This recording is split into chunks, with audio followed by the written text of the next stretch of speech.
आज हम बात करने वाले हैं संख्याओं यानी नंबर्स के बारे में। जैसे आप सभी जानते हैं भाई, मुख्य तौर पर संख्याएं दो प्रकार की होती हैं। पहली है नेचुरल नंबर्स यानी प्राकृत संख्याएं, और दूसरी है पूर्ण संख्याएं यानी होल नंबर्स। प्राकृत संख्याएं कौन सी होती हैं? यानी वे संख्याएं जो एक से शुरू होती हैं और अनंत तक जाती है, यानी इन्फिनिट तक। जैसे 1 2 3 4 5 6 7 ऐसे इन्फिनिट तक जाती हैं, वो क्या होती हैं? प्राकृत संख्या, नेचुरल नंबर्स। और पूर्ण संख्या कौन सी होती हैं? यदि नेचुरल नंबर के अंदर यानी प्राकृत संख्याओं के अंदर हम शून्य शामिल कर लेंगे, जीरो शामिल कर लेंगे, तो वो क्या हो जाएंगी? पूर्ण संख्या हो जाएंगी। तो इनको हम बता सकते हैं भाई 0 1 2 3 4 5, और ये भी क्या है? इन्फिनिट तक जाते हैं। तो समझ में आ गया। यानी संख्याएं हैं, नंबर्स हैं, वो दो टाइप के होते हैं, नेचुरल नंबर्स और होल नंबर्स। नेचुरल नंबर 1 से स्टार्ट होते हैं इन्फिनिट तक, और होल नंबर 0 से स्टार्ट होते हैं इन्फिनिट तक जाते हैं। ठीक है। और इसके अलावा आपने सुना भाई इवन नंबर, ओड नंबर्स के बारे में। यानी इवन नंबर यानी सम संख्याएं, ओड यानी विषम संख्या। इवन नंबर्स कौन से होते हैं?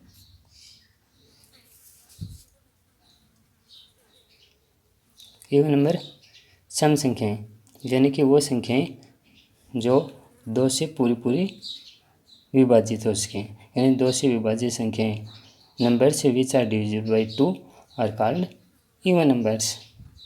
समझ में आ गया। और ऑड नंबर क्या होते हैं? जो 2 से विभाजित नहीं हो पाती, वो क्या है? विषम संख्याएं। यानी एग्जाम्पल के तौर पर हम देख लेंगे। जैसे सम संख्या में क्या है, मैंने क्या बताया आपको कि 2 से डिविजिबल, तो 2 4 6, जैसे 12 18, ऐसे आप और भी एग्जाम्पल, जैसे ये है 124 124, तो ये भी क्या है? एक सम संख्या है। ऐसे विषम संख्याओं का एग्जाम्पल जैसे 3 5 7 27 45 ऐसे। अब इनको समझने का आसान तरीका, पहले तो मैंने आपको क्या बताया कि सम संख्या कौन सी होती हैं? 2 से विभाजित यानी डिविजिबल बाई 2। और विषम संख्याओं के लिए क्या बताया?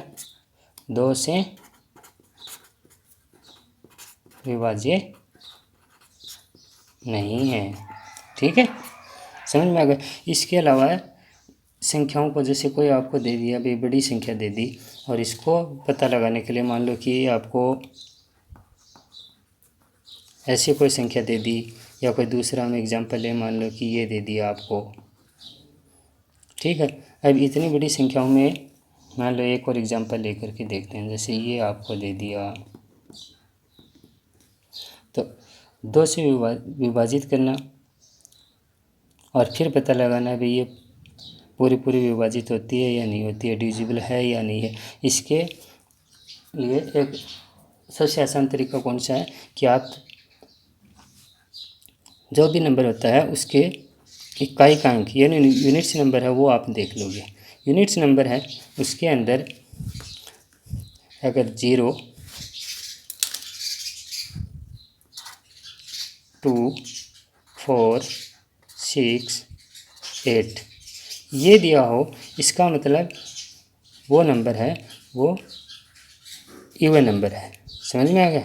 और 1 3 5 7 9 ये दिया हो, तो इसका मतलब कि वो नंबर क्या है? ओड नंबर है। समझ में आ गया।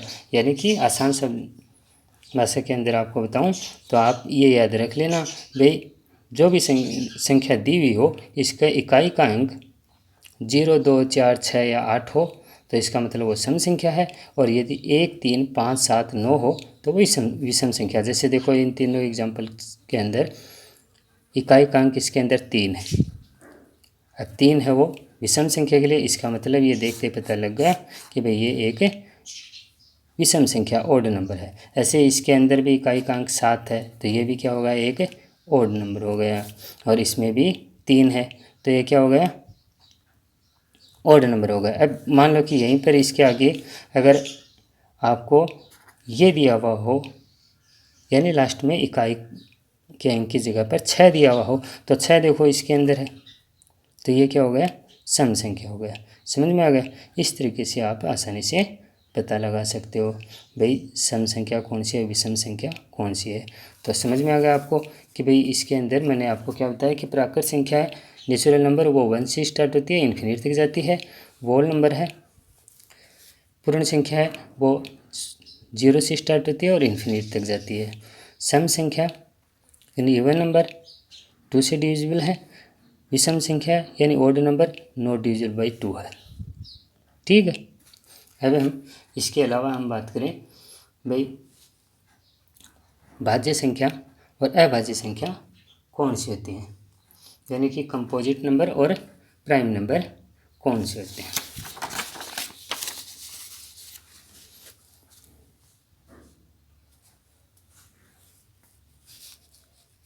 भाज्य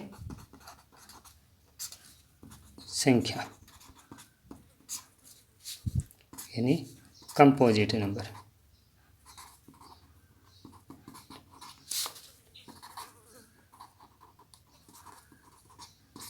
कंपोजिट नंबर और दूसरा क्या बताया, अभाज्य संख्या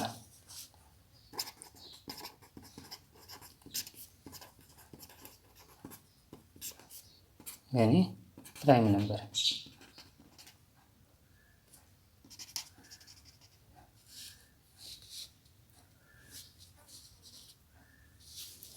प्राइम नंबर।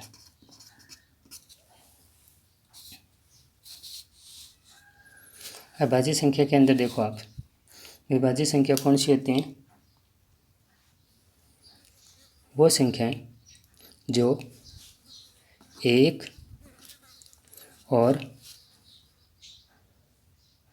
स्वयं के अलावा यानी खुद के अलावा किसी अन्य संख्या से भी विभाजित हो, वो क्या कहलाती है, भाज्य संख्या कहलाती है, यानी कंपोजिट नंबर कहलाती है। और अभाज्य संख्या कौन सी होती है, जो सिर्फ और सिर्फ एक यानी 1 और इटसेल्फ यानी कि खुद से स्वयं से विभाजित होती है, वो अभाज्य संख्या। यानी कि इसके अंदर तो क्या है कि अभाज्य संख्या प्राइम नंबर वो होती हैं जो सिर्फ डिविजिबल हैं 1 और इटसेल्फ से। मान लो कि यहाँ पर मैंने एग्जाम्पल के तौर पर 5 लिखा है, ठीक है, तो 5 है वो 1 से डिविजिबल है और सिर्फ 5 से है, तो इसका मतलब 5 क्या है, एक प्राइम नंबर है। समझ में आ गया। जैसे मान लो यहाँ पर हमने लिख दिया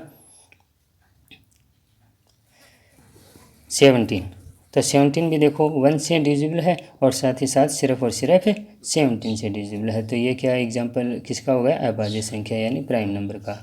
और भाज्य संख्या के अंदर क्या होता है कि 1 और इटसेल्फ से तो डिविजिबल हो गई, साथ ही साथ किसी एक या एक से ज़्यादा अन्य नंबर से भी वो संख्या है वो विभाजित होगी। ठीक है। जैसे एग्जाम्पल के तौर पर मैंने यहाँ पर 9 लिया है, तो 9 1 से तो है, 9 से भी है और साथ ही साथ 3 से भी है। किससे है, 3 से भी है, तो ये क्या हो गई, एक कंपोजिट नंबर हो गया। ठीक है। दूसरा एग्जांपल जैसे मैंने यहाँ पर मान लो हम एक एग्जांपल लेके जैसे 51 का हम लेते हैं, तो 51 का अगर हम नंबर लेंगे तो 1 से और इटसेल्फ से तो आपको पता ही है भाई, भाज्य हो चाहे अभाज्य हो, कंपोजिट हो या प्राइम नंबर हो, दोनों है वो 1 और इटसेल्फ से तो डिविजिबल होंगे। अब इसके अंदर सिर्फ डिफरेंस इतना ही होता है कि प्राइम नंबर है वो 1 और इटसेल्फ पर ही ख़त्म हो जाता है, और जबकि कंपोजिट नंबर है इसके अंदर 1 और इटसेल्फ के अलावा किसी अन्य संख्या से भी भाग अवश्य जाता है। तो यहाँ पर देखो 1 से जाता है, साथ ही साथ 3 से जाता है, 17 से जाता है और 51 से। तो यहाँ पर ये देखो ये 4 से डिविजिबल होगी, तो ये क्या है, एक भाज्य संख्या है। अगर कोई 3 से हो 10 से हो, आपको सिर्फ कंपोजिट नंबर का पता 1 और इटसेल्फ के अलावा अगर एक से भी जाता है या से 20 अदर नंबर से भी डिविजिबल हो, वो सभी क्या हैं, वो सभी नंबर कंपोजिट नंबर्स की कैटेगरी के अंदर आ जाएंगे। समझ में आ गया आपको। अब इसे तरीके से अगर हम बात करें भाई रेशनल नंबर और इरेशनल नंबर के बारे में, यानी परिमेय संख्या और अपरिमेय संख्या।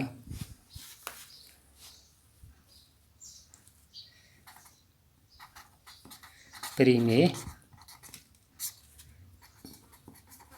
संख्या और अपरिमेय संख्या।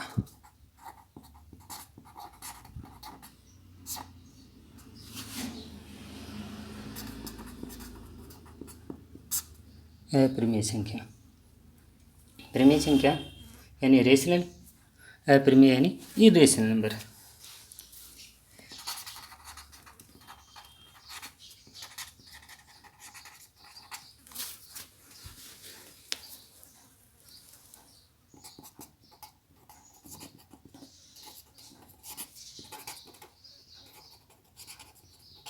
इरेशनल नंबर, परिमेय संख्या कौन सी होती हैं?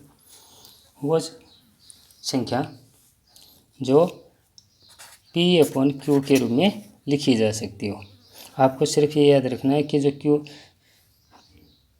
है वो नॉट इक्वल टू 0 होना चाहिए, यानी कि Q की वैल्यू है वो कभी भी 0 नहीं होगी। ठीक है। और अपरिमेय संख्या है, इसके अंदर क्या होता है कि P/Q के रूप में नहीं लिखा जा सकता। ठीक है, समझ में आ गया? एग्जाम्पल से आपको अच्छे से समझ में आएगा, यानी कि इसके अंदर आप ये समझ सकते हो भाई, ये जो कोई भी दो पूर्णांक हैं, 2 हो या 1 हो,